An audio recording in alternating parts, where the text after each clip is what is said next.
These are pictures of Venezuela right now. That is wreckage. The complete buildings just toppled over. Rubble upon rubble upon rubble.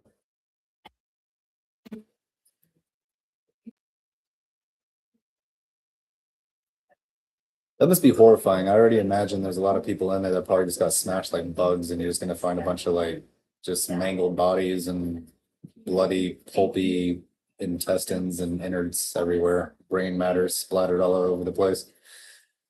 Oh man. Yeah, people are gonna have the stomach for this shit. That is horrifyingly sad. Thoughts and prayers, man. Thoughts and prayers. That sucks, man. I don't like the idea of people dying. We want that information. All right. Let's go finish this goddamn interpersonal communications. Finish the preface. 3 days later, still trying to finish chapter 1. I feel like it makes me sound dumb as fuck, but like, god damn, I'm like, I read slow. I'm trying to really absorb the information. Something went wrong. What the fuck? I don't know what's going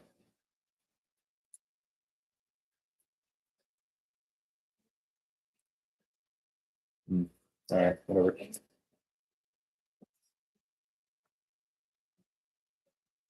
All right. Mindful awareness. We first we have the notion of mindful awareness. Most of what mindful awareness is, hold on. First, we have the notion of mindful awareness. Most of what mindful awareness is attending to what's going on around you at a deeper level. I swear to God, these people do not know how to write a textbook. It's okay. Most of what mindful awareness consists of attending to or is attending to what's going on around you at a deeper level. Not even in our first week, man. This textbook sucks. All right, let's start by thinking about awareness as a general concept. According to the American Psychological Association's dictionary, awareness is perception or knowledge of something. Awareness involves recognizing or understanding an idea or phenomenon. For example, take a second to think about your breathing. Okay. Most of the time, we're not aware of our breathing because your body performs this activity for us. Our body performs this activity for us unconsciously.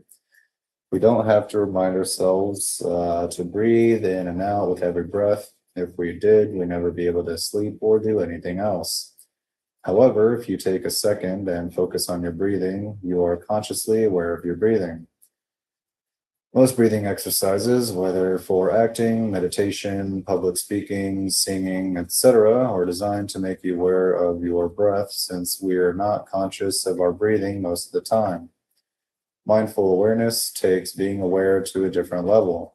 Going back to our breathing example, take a second and focus again on your breathing. Now ask yourself a few questions. How do I physically feel while breathing? Alive. Why? Because I'm getting oxygen that allows my brain and body to function. What are you thinking about while breathing? I need to get back to reading. What emotions do you experience while breathing? Calm.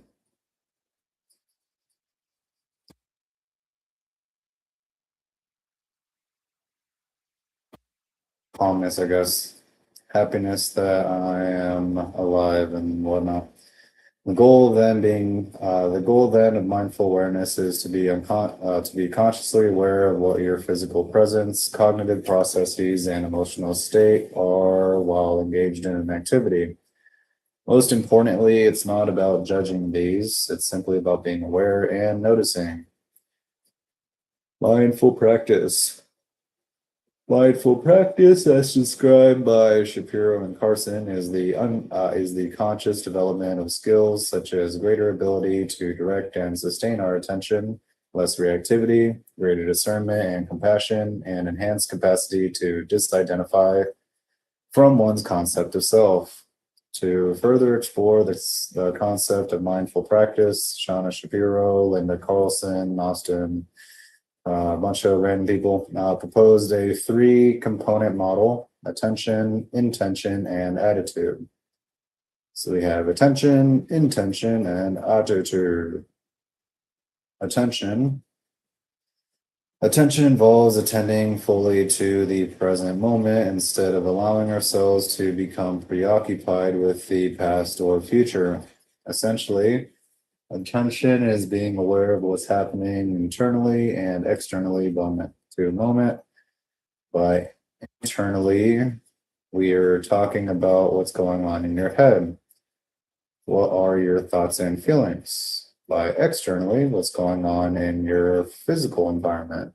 To be mindful, someone must be able to focus on the here and now. Unfortunately, humans aren't very good at being attentive. Our minds wander about 47% of the time. Some say that's it. Fucking lucky you, goddamn. Mine's probably 80 to 90. Some say that, which is again why everybody knows I do these videos. Help me try to stay focused, except for that one. I think the last one or one before that, I was like, dude, I spent like 40 of the minutes just ranting about shit. For mine's one about 47% of the time right now. Some people say that humans suffer from monkey mind or the tendency of our thoughts to swing from one idea to the next. As such, being mindful is partially being aware of when our minds shift to other ideas, then refocusing ourselves. Intention involves knowing why we're doing what we're doing, our ultimate aim, our vision, and our aspiration. The second step of mindful practice is knowing why you're doing something. Let's say that you've decided you want to exercise more. If you want to engage in a more mindful exercise practice, the first step is to figure out why you want to exercise and what your goals are. Do you want to exercise because you know you need to be healthier? Are you exercising because you're worried about having a heart attack? Are you exercising because you want to get a bikini body before the summer? Again, the goal here is simple: be honest with ourselves about our intentions. Attitude, or how we pay attention, enables us to stay open, kind, and curious. Essentially, we can all bring different perspectives when we're attending to something. For example, attention can have a cold, critical quality or an open-hearted, curious, and compassionate quality. As you can see, we can approach being mindful from different vantage points.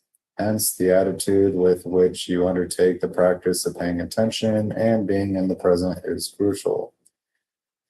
One facet of mindfulness is being open and non-judging, so that having cold, critical quality is antithetical to being mindful.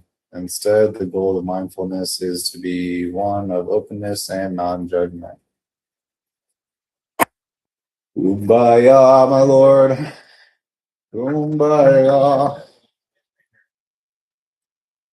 right, bunch of fucking hippies. I'm just kidding. They got some good points in here.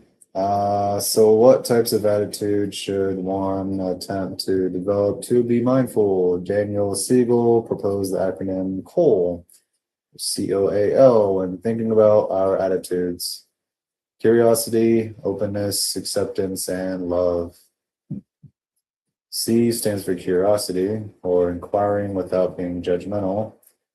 O stands for openness, or having the freedom to experience what is occurring as simply the truth without judgments. A stands for acceptance, taking as a given the reality of and the need to be precisely where you are. L stands for love, being kind, compassionate, and empathetic to others and yourself. John Kabat-Zinn, on the other hand, recommends 7 specific attitudes that are necessary for mindfulness. 1. Non-judging, observing without categorizing or evaluating. Okay. 2. Patience, accepting and tolerating the fact that things happen in their own time.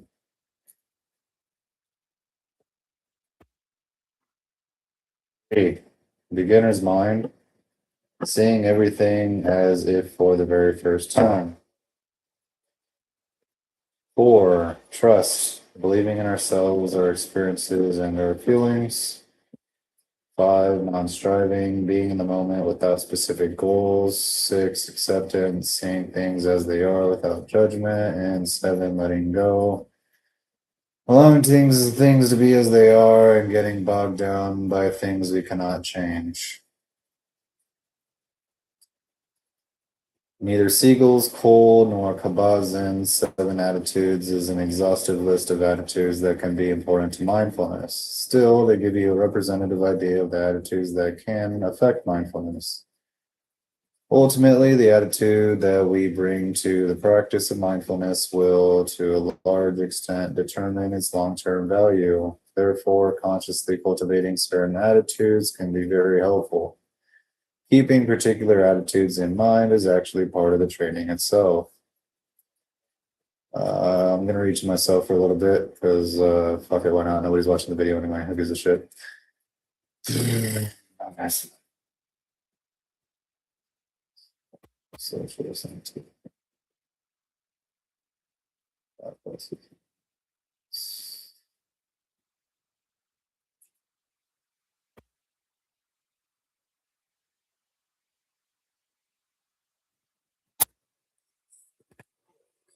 Right now. Uh,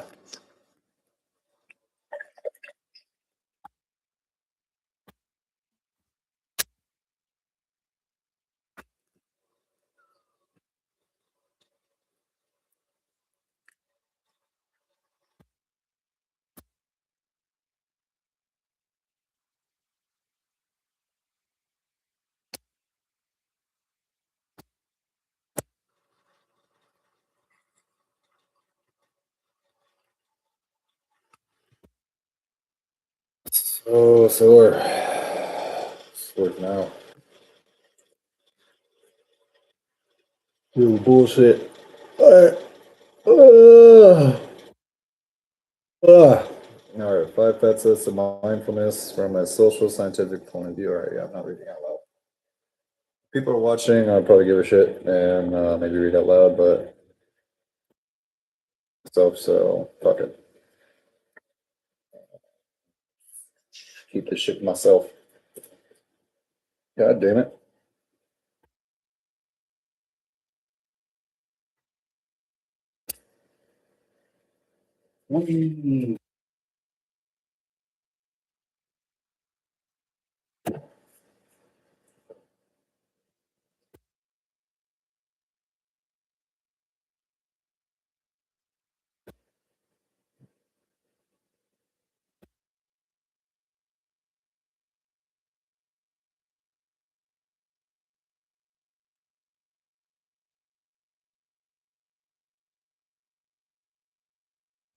Like I said before, anybody got questions, concern, or comments, or anything like that, I'll keep an eye on it. So feel free to go ahead and ask. That's what the office hours are for. I feel like I need to mention that every time. Y'all know what to do.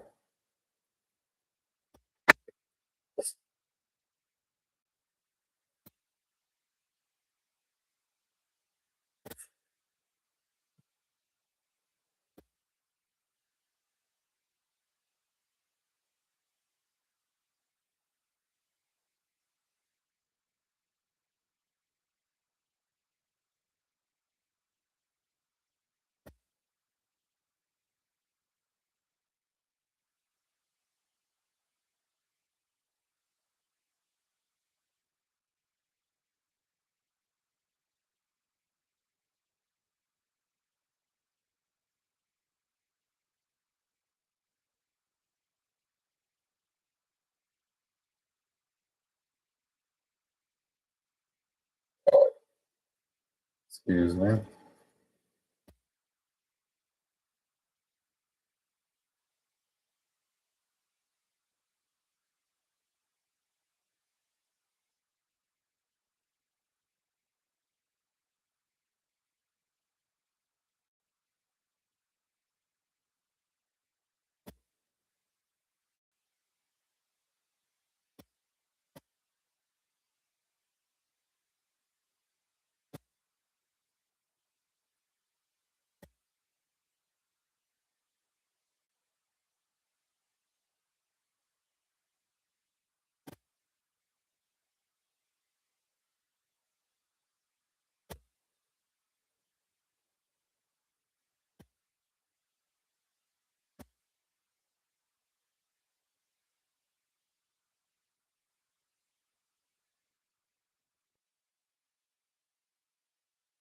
I,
Flowers.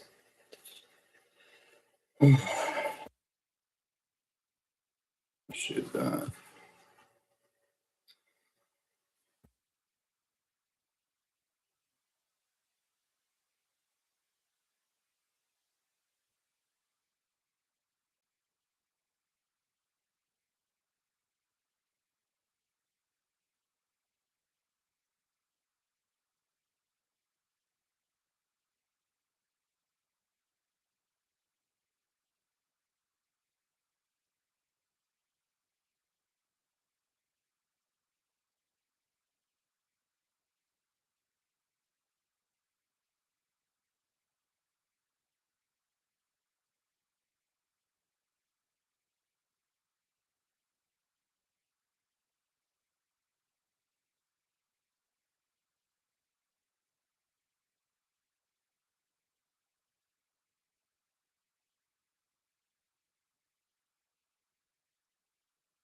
Brain, my body, everything's shutting down, man. Uh,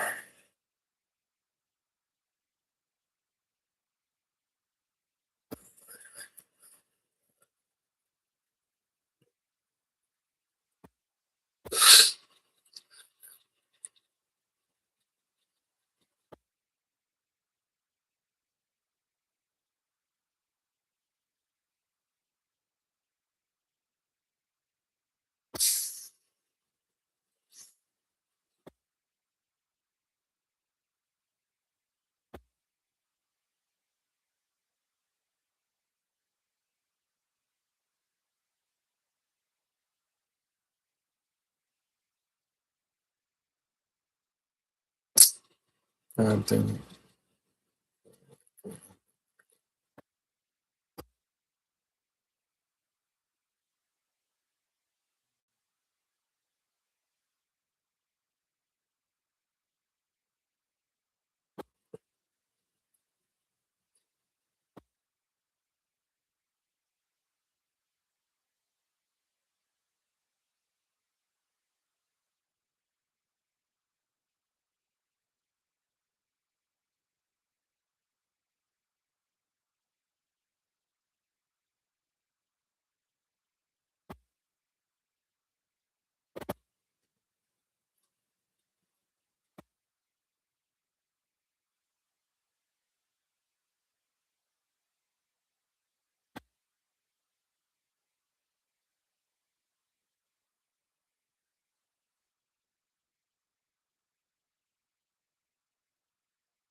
Definitely not gonna do a whole hour here. Fucking hell, I can't even stay awake.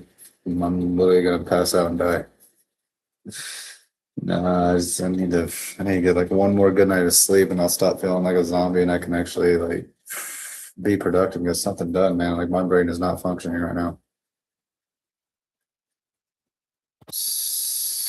A lot of aggravation to deal with lately. All right. Some sleep. You guys do the same or keep studying and being productive. Do your thing. Keep conquering the world out there. We will. Good night, Arrivederci. Peace.